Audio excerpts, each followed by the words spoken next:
Say good morning. Good morning.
Oh, good morning.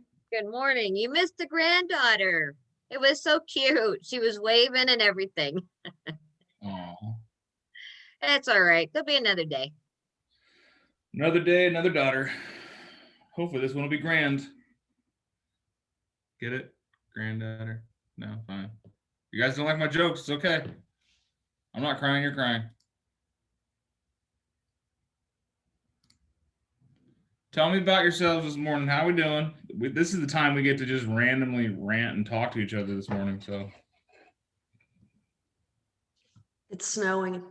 how's Sierra Vista, Mary?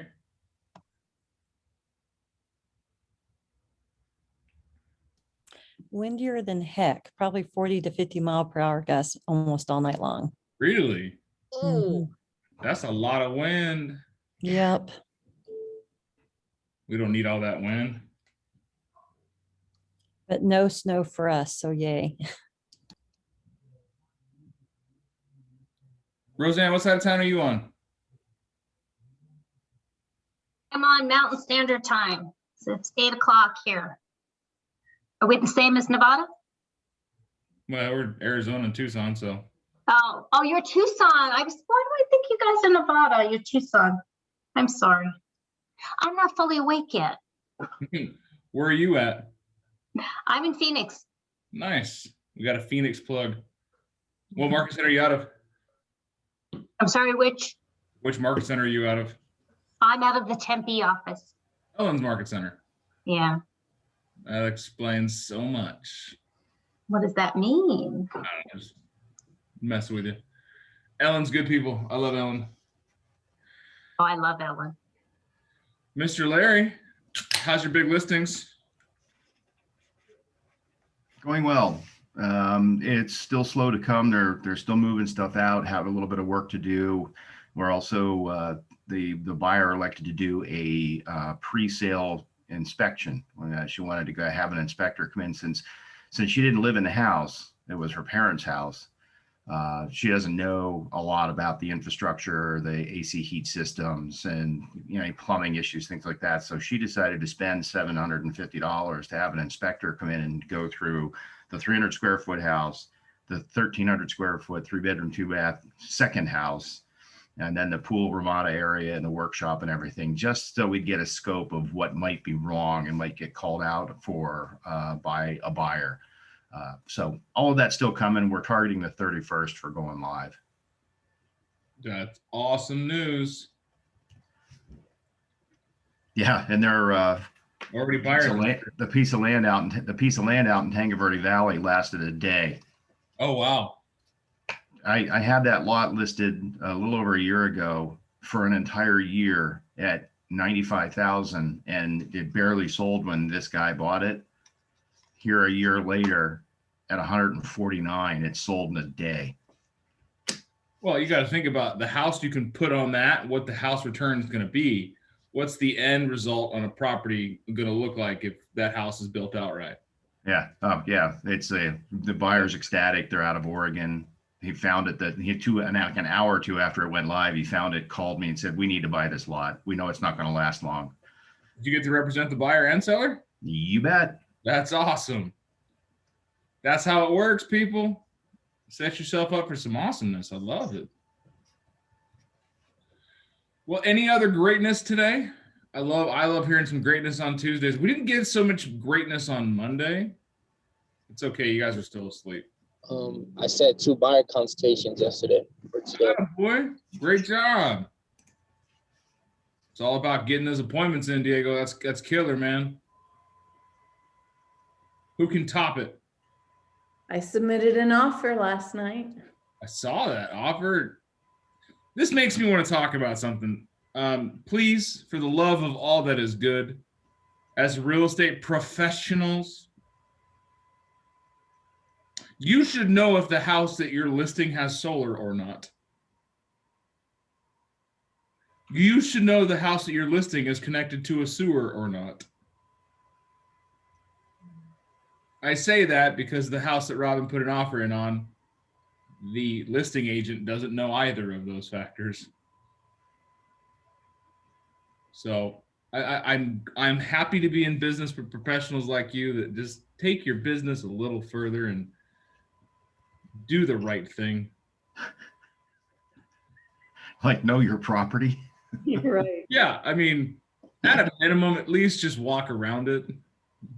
On the phone, he's like, I'm 99.9% sure there's no solar on that house. It's like, well, I'm looking at the roof. That's a solar panel. Well, sir, do you want to bet your commission? You're 99.9% sure that 0.1% gets you. Yeah, don't be thrown off by when you look on the roof and there's only 3 panels up there. That's the old school pool heat type or hot water heater support, where they do just 3 panels of the black tubing or something like that feeds the hot water heater. Yeah, which makes sense, except for Robin took a picture of the photovoltaic, switch. It's on the wall next to the panel. Yeah, there's that too. Yeah, The one that says Solar City on it. I know, dead giveaway. I don't know. If a cat's a cat, if it meows, walks, and rubs its head against things, it might be a cat, right? 99% sure that's a moose. All right. Welcome to real estate, folks. All right. Little bit of humor for you this morning, but Robin, awesome job getting that offer submitted. I think that was like 8:30 at night too. So working those midnight hours, girlfriend, keep it up. Who else has some goodness? I don't know if you saw. Oh, go ahead. I was just saying, in my Facebook post that I put up there, we cleared the Binzer on the big one up in Dove Mountain too.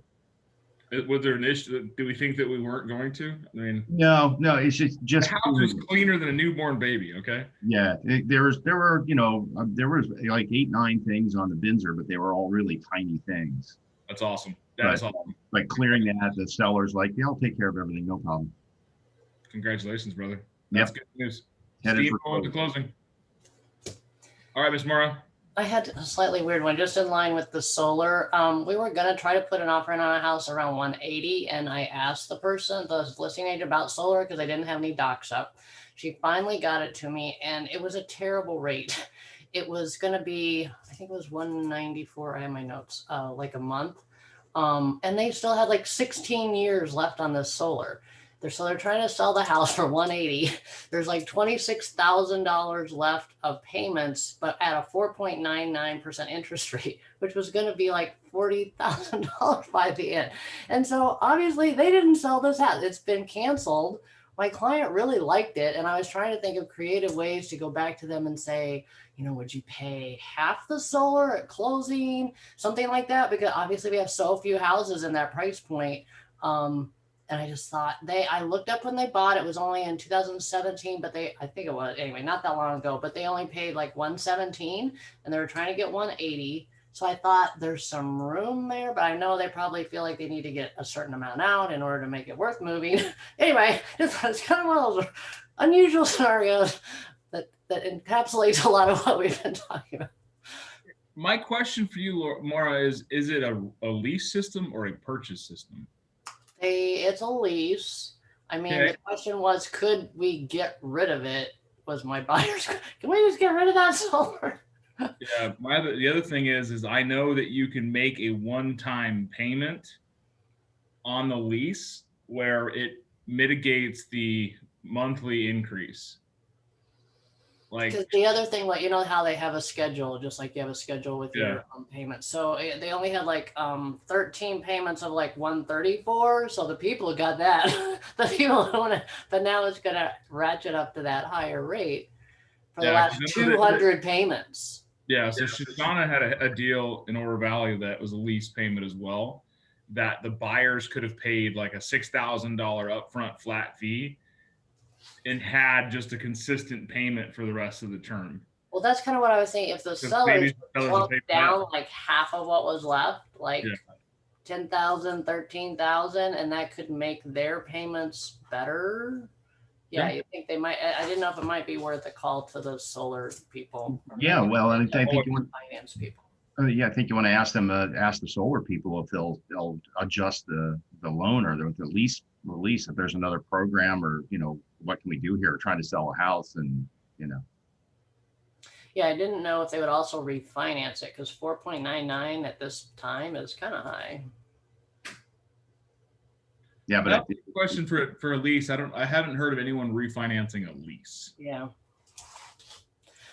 So yeah. Definitely worth the call to solar and find out the options. So my other option was, hey, let me just start writing letters to that neighborhood if you like that neighborhood or another one. Because I told you guys, I sent that letter to about 100. No, it's not even 100 homes. It was like 50 homes. And I've had 3 sellers reach out to me and say, yeah, we might be interested in selling our home. Diego, pay attention. What neighborhood, Mara? This is Law Reserve. It's gated. Okay, go knock on some doors. That too. Yeah. I was knocking on doors in the neighborhood where I had that other listing. So I'll say that's Diego and Jacob been doing a lot of door knocking and they're finding some opportunities that way. So Law Reserve. Law Reserve. oh, you can't go in though. It's gated. Also,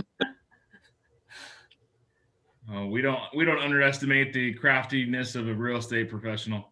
Someone asked about that letter. It is actually a letter that I got when I paid for a investor class, and it starts out something like, I'm writing to you about your house on this street. I'm not, asking you to sell it if you don't want to, but if you do, I have a pre-qualified buyer. And I literally did have a buyer that just wanted this one neighborhood, and that's the only neighborhood she wanted to buy in. So I was like, this is not and it said, this is not a marketing letter. I have an actual buyer interested in this neighborhood kind of thing. So, Well, if you feel like sharing that, Mara, email it to me. I know Mary just asked. okay. But another thing we can do is I add somebody to ask in the PC group is if they had a letter for something around cancellations or for sale by owners or something. I was like, can you not just craft a letter up based on the scripting material we have? And she's like, oh yeah, maybe I can. I know Larry did, and it won Larry a $1.1 million listing. So then those people who called, they're like, do you really have a buyer? I'm like, I really have a buyer. They want to be a snowbird. And even if they're not ready to jump on your house, because I want to get you the best price for it, we have so many buyers looking right now. I am certain I can get your house sold in a couple of days. yeah, I've got a cash investor. I know Shoshana, Sarah, I'm sure Larry does, cash investors that are looking to buy houses up. So I myself am looking for another house. So if you got anything that's going to be marketable, let's bring it to the group. So I want to bring that element back in as we can help each other grow. Even in Phoenix, don't worry, Roseanne, you're not left out. You just got to tell Samantha to get her butt back on the calls. I don't know Samantha. Is she part of Ellen's group? Exactly. That's the problem. Oh, you just proved your point. Okay. Exactly. So today we are going to work on some other things, and I think that's a really good topic, is because we are struggling to find inventory. So how do you have conversations? Door knocking, letter presence, circle prospecting, phone calls that will allow the seller or the potential seller to drop their guard down and have a conversation with you that'll actually yield to a real estate focused engagement. Because right now is every investor, wholesaler, Joe Schmo with a paycheck going out there and saying, I got a buyer for your house. How do you make it real? Well, in the letter, you put an actual person's at least part of their name. You know, I have Susan from Michigan that wants to buy a house in your neighborhood. I mean, that makes them feel like you actually have a buyer and not just. How about with your client's permission, a picture of them, maybe their family? And something about their story, because usually the background, their story is what can catch attention too. And that's why I was going to do it for this other guy, because he's a veteran. He works at a hospital. He has 2 little girls. He's a single dad. You know, just this great story of him putting himself I'll sell out. it. I'll sell it right now, Mara. What do you want? I'll sell it. Exactly, right? I thought he's got such a compelling story, although he needs VA. So that's going to be maybe a challenge. But anyway, still Don't going to think put that him way. out there and hope that someone thinks this is a great guy. I want to sell my house to him. I want us to get rid of that stigma of VA being difficult. I do. Are VA loans more difficult than an FHA loan? Not at all. Not at all. You know, but right now, sellers look and they go, cash, conventional, VA. But that's the thing. It's on us to be able to, as a listing agent, explain to them the benefit of so, or as a buyer's agent, just communicate over that we're not going to be that difficult on stuff. And the issues that arise, we can fix and take care of. We present the market where they are having an issue of VA, FHA, conventional, because they're like, oh my God, it's so much worse. Conventional appraisals are so much better and they give so much more value. You want to know that that's not the facts. I don't know who's got water in the back. I found it. There we go. But when we are able to have that communication and say, Mr. and Mrs. Seller, I completely understand that you've got a VA loan, a conventional loan, an FHA loan. They're all for $300,000. They're all going to be similar in appraisals. The difference being is the VA is a product that's been provided to people that have served for our country and their family. It's a benefit to our soldiers so that they can be homeowners. There's no difference between an FHA and a VA loan on the surface, other than the FHA loan has 3.5% down, the VA loan has 0. The FHA loan has MPI insurance, the VA loan has 0. The FHA loan has like $4,000 in closing costs, the VA loan has like $5,500 in closing costs. So how we filter it up here, like we talked about yesterday, it's all the filter. How we filter it upstairs is how we present it. So if you got a VA buyer and you're like, VA, this is gonna be tough. Yeah, you're right. The great Henry Ford said, if you believe you can or you can't, you are correct. Okay, I share a story. Go ahead, Ms. Diego. I called a listing agent yesterday just because my clients want to submit an offer.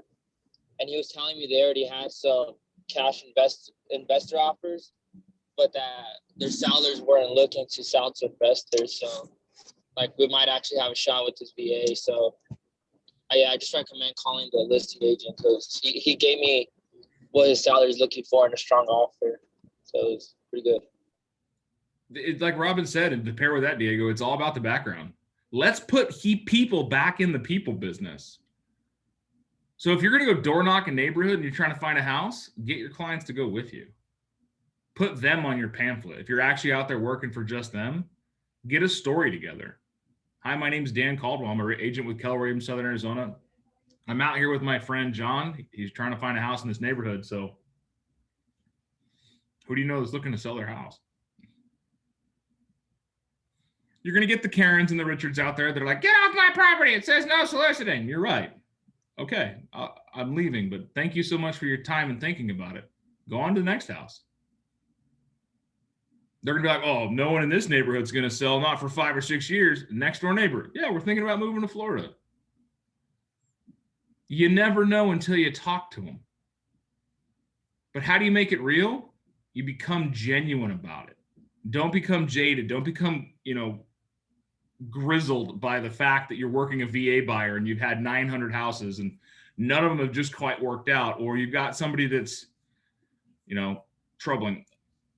Little raw and honesty. Somebody texted me, said that she got a buyer signed and told me the price point. My first thought was, ooh, that's going to be tough. My second thought was, you shouldn't have thought that. Because if we think it's going to be tough, it's going to be tough. We narrow ourselves down. We don't have the opportunity to think creatively. So be genuine in the search. Do open houses. Call the people around the open houses. Hi, my name is Dan Caldwell. You probably don't know who I am. I sell houses in your neighborhood. We're doing an open house this weekend. I'd love to have you come by and check it out.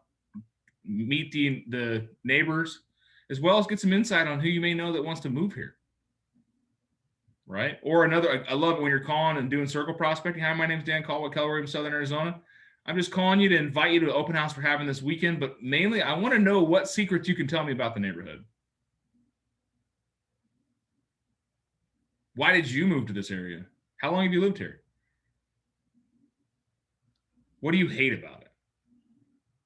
What would you change?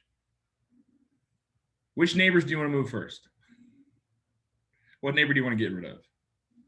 If you're writing a letter and you're sending out a form letter, as a typed letter or a handwritten letter, you copy and paste, whatever you want to do, same genuine. Make it brief, to the point. You don't want to be like, the market is extremely hot right now and sellers are selling their house for high values and the buyers are buying their houses with good interest rates and it's just a win-win, blah, blah, blah, blah, blah, blah, blah, blah, blah. Like Mara was talking about, hey, first and foremost, this is not a marketing ploy. I genuinely have a buyer named John and Mary. They're pre-qualified. They want to live in this area. We've been beat on 5 other offers. If you or anyone you know in this area is making moves to get rid of a house, sell a house, downsize, upsize, whatever you want to do, please give me a call. I would love to help this veteran and his family or whatever it is get into a home. Warm regards, Mara Burgard. Versus the email that says, did you know your house is worth $350,000 million and you could sell it in 36 seconds? Right? Who do you trust? Who do you trust? Do you trust that the guy that's super scripted says one thing robotically, or do you trust the one that's raw and honest and tells you how things are? Remember, as consumers, we are consumers. How do you respond to the same thing you're saying? If you don't buy your bullshit, guess what? Neither do they.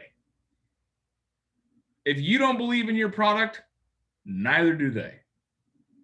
If you don't believe what you're doing is the benefit of the people you're doing it for, then don't do it. But if in your heart you get the warm fuzzies, and you're like, I'm going to help find this veteran, a single father of 2 daughters, a house that the kids can grow up in, at that point, you have created worthwhile work. You've created something that you can put on a piece of paper, you can put it on a Post-it note, you can scratch it on a Denny's napkin and hand it to somebody and make a connection to their heart. So the day that time may come, they're like, you know what? Who was that lady that came by here a couple months ago?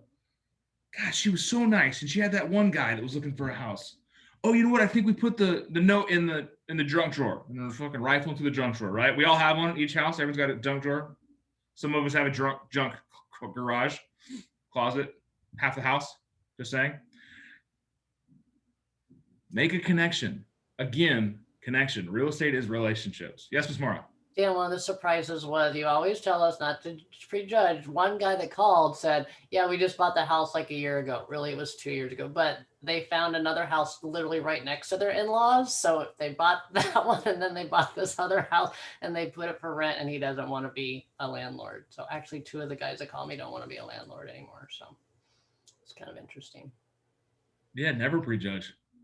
The opportunities are out there. In a year, what's the house appreciated in a year? 18%? Yeah, he can make, it was looking like about $50,000 on it. Yeah, in a year. Come on now, that's some huge return. Like in my house, I bought my house. Well, technically, I put the offer in about a year ago, and I closed April 7th. I put a bunch of money in the remodel. I don't know, 30 grand, 40 grand. I don't know. But I did. I went over the top on the remodel because I was going to live there. It wasn't an investment property. I can sell the house right now for a profit. And if someone came to me and says, Dan, I'll buy your house for $310,000, and I could go and buy a bigger house on a bigger yard with a bigger garage that I need, I would do it. The only thing that's keeping me there is the proximity to my sister and my son's mom. But there happens to be a house in my neighborhood that's got a shop and a bigger yard.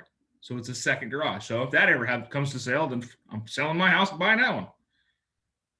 I know that I live in Vale and there's a lot of new builds coming up, and I'm really thinking about going to some of these new builds because they're chock full of military, and a lot of them are selling now just to, my home alone is the same model sold for over almost 100,000 more than what I purchased for last year.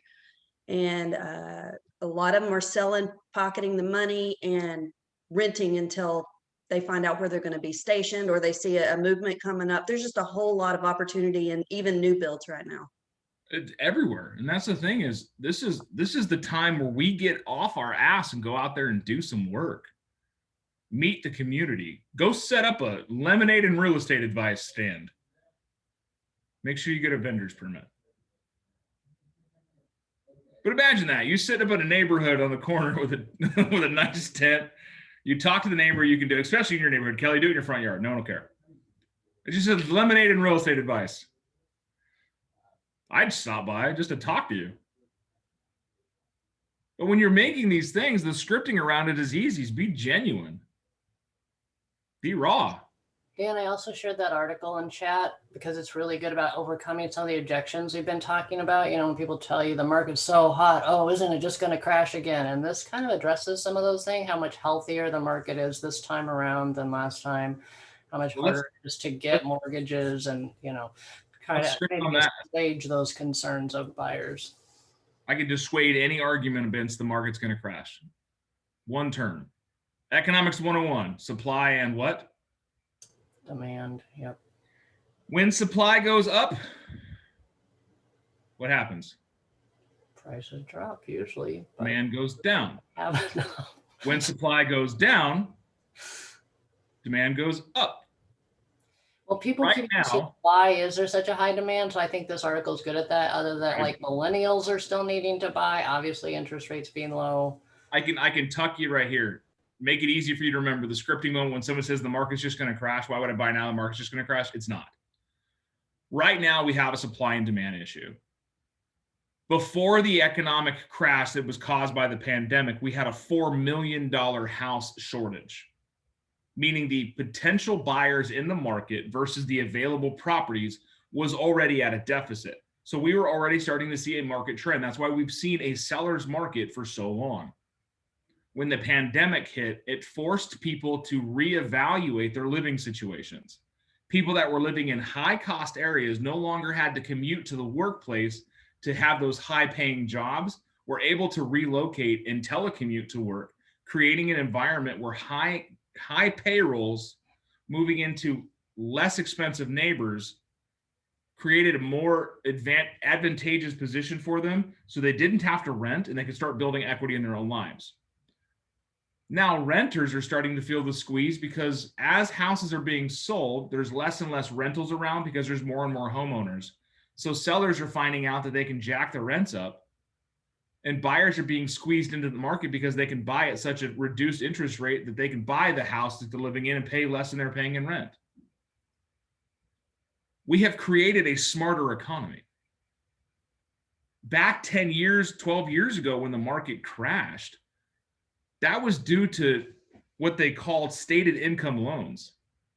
You could walk into a bank and tell them you made $1 million a year and buy 6 houses. No one would ever check your income. Of course the market was going to crash. We had no restrictions. We had no regulations. And right now, because the market is so hard to get a loan, you have to jump through so many hoops. This supply issue is not going to go away anytime soon. This is a ride we're going to have for the next 3 to 5 years. With interest rates going up, we are seeing a reduction in the buying frenzy, but not a stop, not a slowdown, just a reduction. People are being more cognizant of it. The rate's back to 3.25. Last month, it was 2.65. That's a variance of like $40,000 in sales price. So Mara's article is going to be awesome to read, but just understand the supply and demand issue. People are scared when they see things going up, because we look at history. What happened in the Great Depression, right? Stock market boomed, inflated artificially, crashed. Housing market in the 80s, inflated, huge because of gas prices, oil prices, right? Artificially crashed. Late in the mid 2000s, huge boom in housing, artificial inflation, right? Stated income loans and demand, and everyone wanting to be a real estate millionaire. It crashed. Now we've seen a steady gain over the last 13 years, and people are like, wait. The market's gone up so much. No, it hasn't. It's come back to where it was 13 years ago. And it's done so naturally. It's done so in a variance. And now that we've seen the pandemic, it's just fine-tuned that last tick. So if you see the market, it's going climb, and it spikes just a little bit. Because when everyone was like, hey guys, you got to work from home, everyone was all, shit, I don't have enough room for that. Let's go buy another house. That right there, that exact sentence, they were told to work from home. Okay. March of last year, I didn't have a home. I better buy one, right? Got to work from home. That's one of those things like you're like, oh, okay. That's the supply and demand. So when people are like, the market's going to crash, you can have that little story with them and tell them, listen, it's supply and demand. Right now, we've got a ton of demand because it's cheap money and it makes sense. Can anybody qualify for a loan? We are nowhere near 2008. In 2008, I was, 20 years old? 21? I bought a house when I was 19. They didn't even check my credit.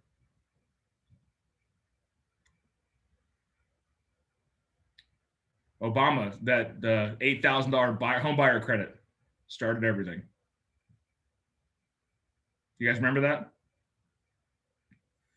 At least we remember that these things are artificially inflated. You tell people I'll give you $8,000 check to go buy a house. You got a whole lot of people going out there trying to buy a house. So when you're out there today, guys, just remember the genuineness of genuineness. Be genuine. Give a damn about your clients. And when you're talking to people, have a story. Tell the story of your clients when you're talking to listing agents like Diego did. Call them up, have a conversation. You may find out you got another human on the other side. Not everything's dollars and cents. So last but not least, the very first link in the chat, if you guys want to click on that, we are part of the Kristen Cole Network. So click on that top link, the bit thing, and sign up for her Kristen Cole rewards. And the classes you go to, you can register, it's just a prize thing. But I'm just trying to tell all of our agents so you guys can all get logged in and get some free stuff. I know Renee's won a bunch of free stuff, so do so.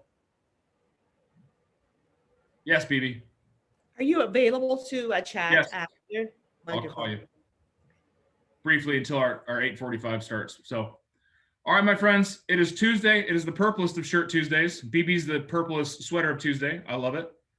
The rest of you go out there and do something great with your days. Stay warm, stay dry, stay out of the windstorm, Mary. Roseanne, take care. We'll see you guys tomorrow morning. Tomorrow is our favoriteest of days. Oh, Roseanne, you're going to love it. Ooh, you're going to love it tomorrow. I will be back. I will not be a Samantha. I will be back. I will be here. We scared her off. Oh, how can that be? That can't be possible. She's been here a lot. No, Yeah. She's actually starting to get real busy too, which is great. So we'd like to see that. It happens weird. You get surrounded by production and then all of a sudden production goes up. It's a weird phenomenon. Oh wait, Kelly, what's your cat's name?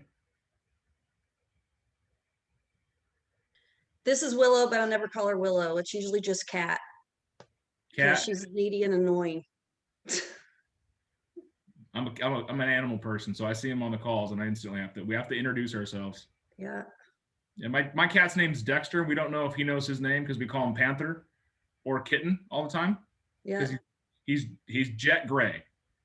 He blends into my couch perfectly. So bye, Willow. Bye, guys.